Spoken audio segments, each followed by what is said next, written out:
एक गांव में शांति अपने परिवार के साथ रहती थी। उसके परिवार में उसके बेटा बहू और उनके 2 बच्चे रिया और सोमू रहते थे। शांति देवी शांत स्वभाव, गंभीर सोच, धैर्यवान स्त्री थी। वह अपनी दिनचर्या में व्यस्त रहती। सुबह घर के कामों में अपनी बहू का हाथ बटाती। उसके बाद तो हम मंदिर जाती थी और शाम को जबरिया और सोम स्कूल से आ जाते थे। उनके साथ घूमने जाया करती। आज वे घूमते घूमते बाजार जाते हैं। बाजार चारों तरफ होली के सामान से भरा पड़ा है। उसमें तरह तरह के रंग पिचकारियां लगी थी। दादी, हम होली क्यों मनाते हैं? वह भी इतने सारे रंगों के साथ, और त्योहारों में रंग क्यों नहीं लगते हैं? क्या रिया, तुम कुछ भी पूछती रहती हो। होली तो अच्छा त्योहार है ना, मुझे तो बहुत अच्छा लगता है। इतने सारे रंग और ऊपर से पानी, पिचकारियाँ, इतनी सारी मिठाइयाँ मिलती हैं। मैं तो कहता हूँ कि हर रोज होली होनी चाहिए, मजा आ जाएगा। रिया, सोमू बेटा, हर त्योहार का अपना महत्व होता है और अपना समय होता है। हम यूं ही किसी भी त्योहार को हर रोज नहीं मना सकते। हर त्योहार के पीछे एक महत्व छिपा होता है और एक संदेश जो प्रकृति हमें देना चाहती है। कैसा संदेश दादी, और क्या महत्व?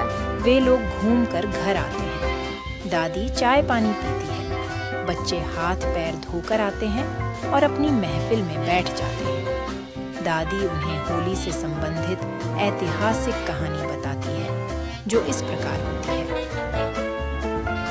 रिया, सोमू में जो कुछ कहूँ उसे ध्यान से सुनना और अच्छे से याद कर लेना।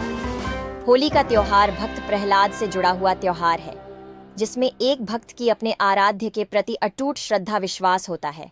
एक समय की बात है कि एक छोटा सा लड़का था जिसका नाम प्रहलाद था। वह भगवान में बहुत आस्था रखता था और भगवान विष्णु का बहुत बड़ा भक्त था।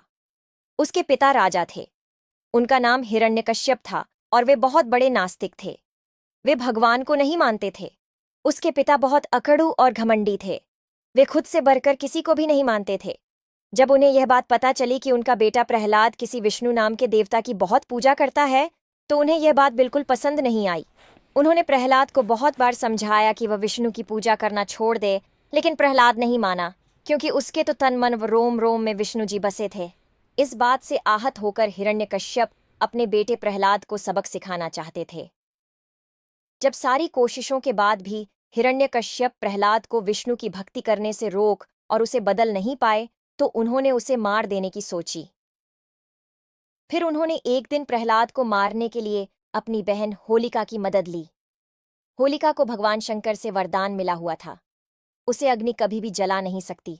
होलिका प्रहलाद को अपनी गोद में लेकर अग्नि में बैठ गई, लेकिन होलिका यह भूल गई थी उसका वरदान सिर्फ अच्छे और नेक कार्य के लिए है, न कि अन्याय और बुरे कार्यों के लिए, जिस कारण होलिका जल गई।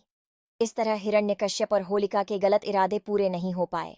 इसीलिए होलिका दहन होता है, जो बुराई पर अच्छाई की जीत को दर्शाता है, और होली वसंत के आगमन का भी प्रतीक है। तो समझे आप लोग कि हम होली का त्योहार क्यों मनाते हैं और हमें इस कहानी से क्या सीख मिलती है। हमें इस कहानी से यह सीख मिलती है कि हमें अपनी शक्तियों का प्रयोग अच्छे कार्यों में करना चाहिए, न कि बुरे कार्यों में। इस प्रकार दादी रोज सोमू और रिया को तरह तरह के किस्से सुनाती थी और वह हंसी खुशी नई नई बातों को सीखते और उन्हें अपने जीवन में उतारते थे।